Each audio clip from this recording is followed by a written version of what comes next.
back to Sailing Susha.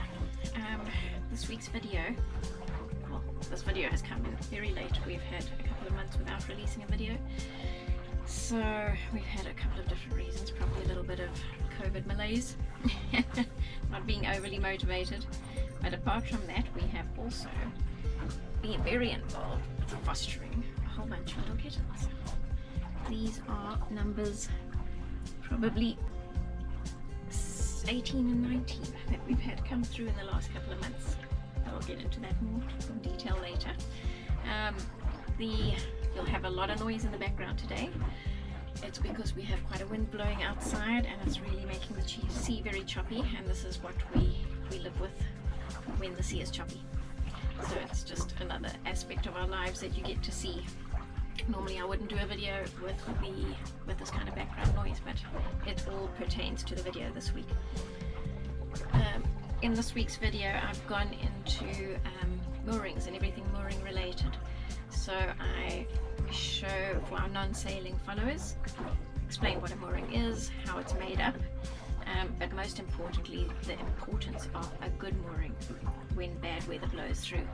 We've got the start of a system coming through now, and it's not forecast to be too terrible, so we're not too worried about it, but we have had some bad storms come through, probably 2 or 3 since we got here, that have really been eye-opening storms, and it's during those times that you really appreciate knowing that your mooring is really well maintained and it's going to hold up in those conditions. So come along and I'll show you more about moorings.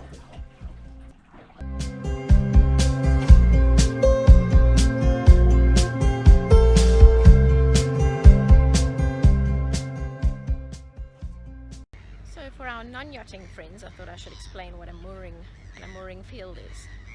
So we have a mooring field is pretty much an area that's been designated to hold a lot of yachts.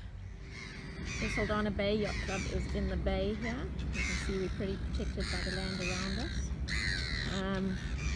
We still get a hammering from the wind. It all depends on what direction it's coming in on. But on the whole, it's way more protected than if you were just out in the middle of the water. So each boat has its own mooring, as I said, and you can see there. The spacings of the moorings is obviously very important because when the wind changes direction, all the yachts swing into the wind. A yacht always sits with its nose to the wind, and that's why you always see yachts facing in the same direction. So even the slightest breeze will straighten you all up and be facing the same direction. So the spacing becomes very important because you obviously don't want to be touching other boats, because these boats are different sizes all around. You don't want to be touching other boats as you swing. There are mornings specifically over here where it is so still, like it is today, although we've got enough of a breeze to keep the boats facing in the right direction. But on a very, very still morning, they just tend to float around in circles, and some of the boats get really, really close to each other. So close that you can actually just push yourself off your neighbour's boat. But generally within seconds a little breeze comes up and everybody kind of goes back to where they need to be. We found a little alarming when we first got here and saw how close some of the boats bob around next to each other. But it's all good.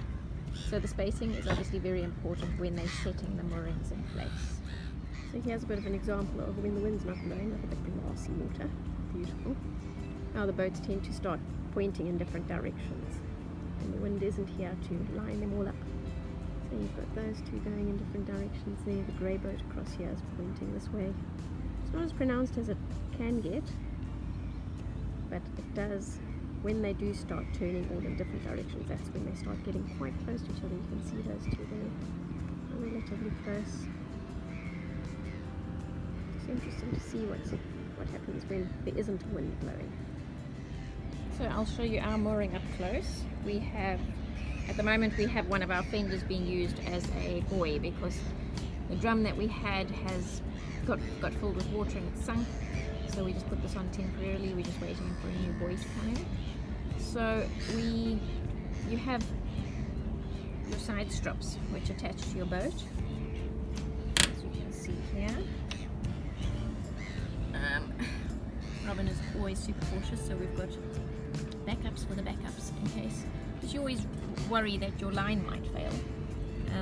So they are obviously connected to the boat through great big stainless steel shackles, which are then attached to the boat itself. So the fixing to the boat is very secure. You've then got to make sure that these lines don't ever chafe, because that would weaken them. So you've got 2 strops coming up to the boat and then attached to the boat itself.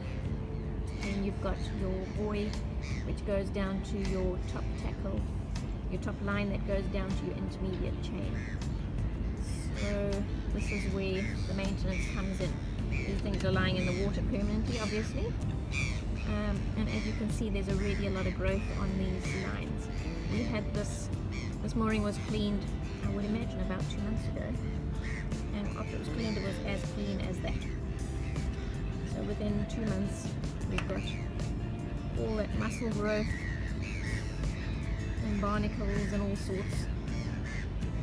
So very important that that maintenance is done, and that is all cleaned off in the twice biannual maintenance jobs that are done here.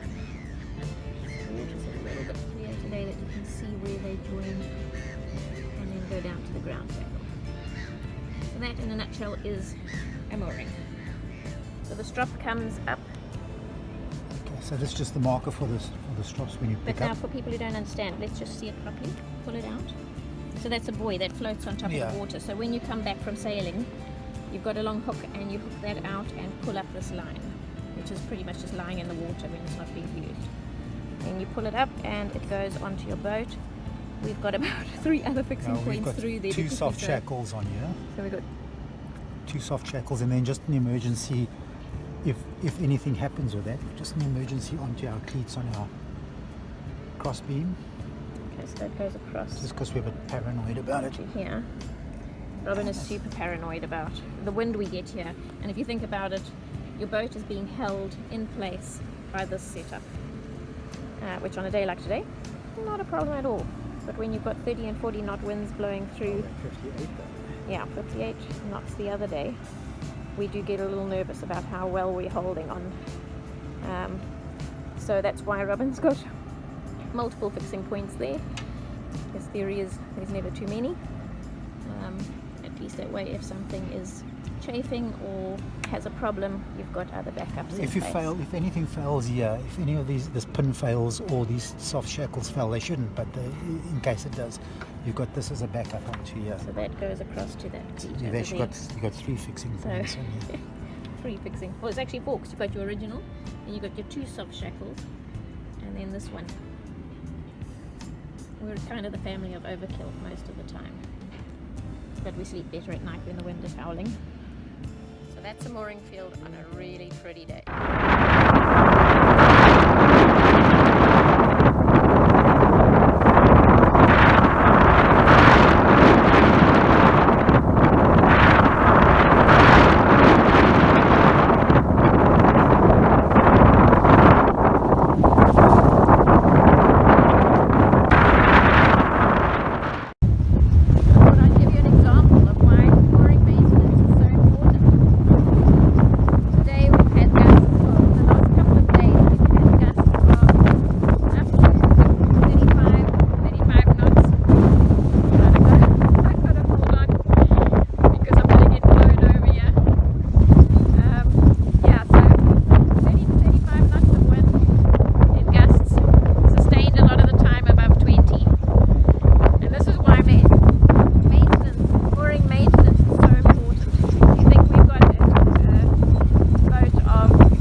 Being said, you see the catamaran behind me.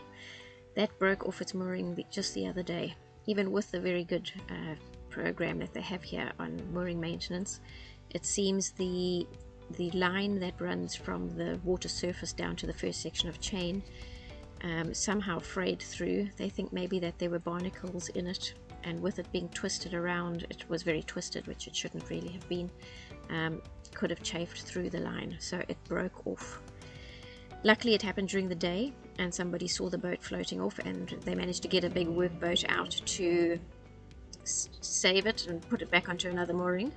Had it happened at night time, it would have been a very different situation, because it would have just floated straight across the bay and probably ended up on the rocks. But it ended well. It did knock into 3 other boats as it was passing through the field, but luckily very little damage sustained. The club has recently made up some new moorings. So here we see the tires with the concrete in are your ground weights. Then you have your ground chain, which is your heaviest chain, which is then shackled onto an intermediate chain, which is slightly smaller. And then that goes up to your rope, which is also shackled on with thimbles at the top. So as a general rule, from your anchor or your ground block weight at the bottom to the top of the mooring is generally 3 times the depth of the water that it's sitting in. The rope riser at the top is 1 meter less than the depth of the water at low tide, which stops the swivel from sitting on the ground. Once they've been made up and everything's been checked and is right, they are pretty much just dragged out by one of these big workboats out into the field and positioned in the right place. Remembering that these weights are around 1.5 tons of concrete being dragged out. It's quite incredible how easily these big boats do it.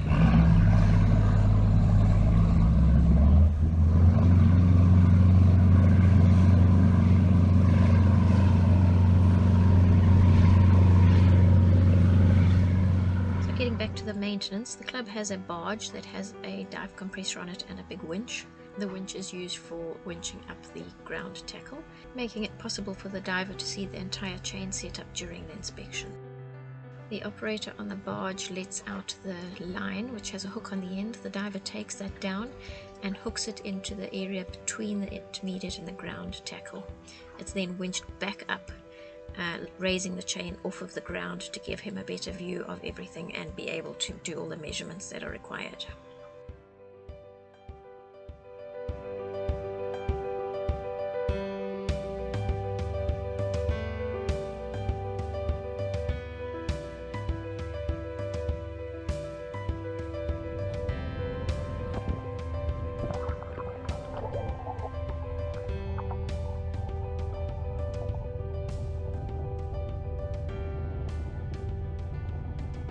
Once the chain has been winched up enough, the driver goes back down again with his wet board and vernier, and you will see he takes various measurements along the length of the chain whilst also inspecting the condition of the chain.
being carried out, the diver goes down and just removes the last of the growth that is on the lines that are still below the water, and the thimbles, making sure that that is all good.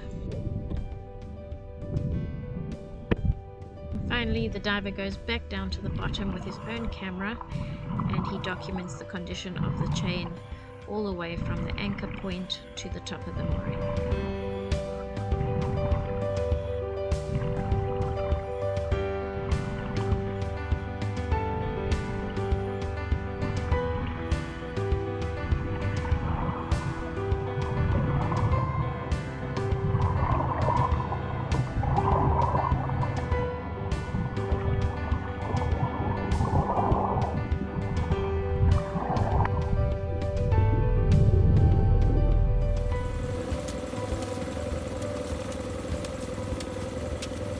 Whilst that is all going on underwater, the guys on the barge are cleaning up the lines that are above water, doing the final measurements and getting it all ready to throw back in.